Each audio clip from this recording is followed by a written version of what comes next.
Good morning. I'm Val Winkleman, Director of the Financial Services Department. And ARIN's Financial Services Department is responsible for accounts receivable, accounts payable, budgeting, general accounting, and financial reporting. The Finance Department staff consists of Tammy Rowe, who is our accounts receivable manager, and Tammy has 4 staff members who report to her.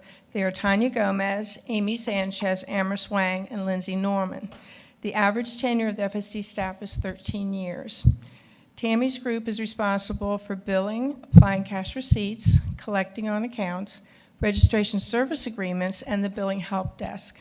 And Tanya has been here since Saturday working on the registration service desk along with Sarah Baugh and others back at the office holding down the fort.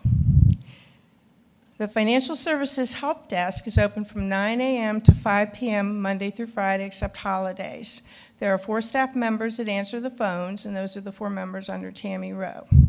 And FSD received over 3,700 calls in 2018, and the top questions were, can I pay with a credit card over the phone?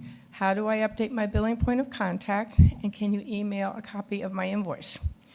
They always receive hundreds of email requests also, and we don't have a ticketing system, so we're not sure how many.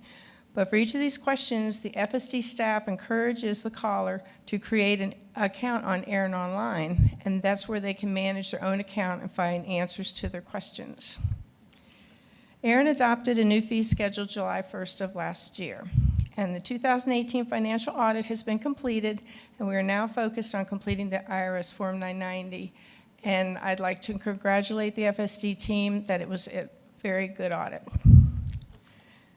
The new fee schedule was adopted July 1st of last year. The new fee schedule increased fees by end users for each IPv4 address block, IPv6 address block, and autonomous system numbers from 100 per object to 150 per object. Legacy resource holders paid the same amount as the okay, lost my place. The legacy resource holders pay the same annual registration maintenance fees as end-user organizations. However, there's an annual limit on total maintenance fees applicable to legacy resource holders. As of July 1, 2018, the annual limit on total maintenance fees for legacy resource holders was set to $125, regardless of the number of legacy resources held or versions of their legacy resource agreement.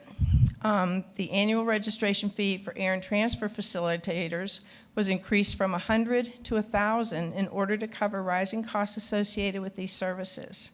You can find out more about ARIN's fees on the ARIN website under fee and billing information.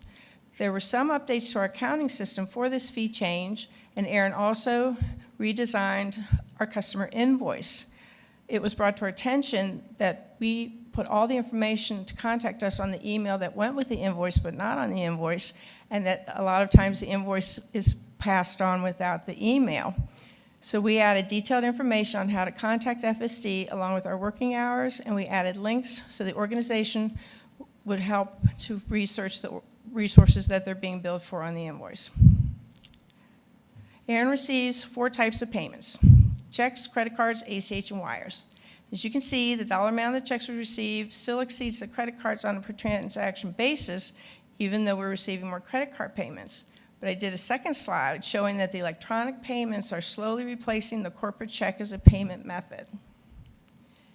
And this slide shows that revenue is holding steady, with the bulk of our revenue coming from the registration services plans, followed by the paying per resource maintenance invoices.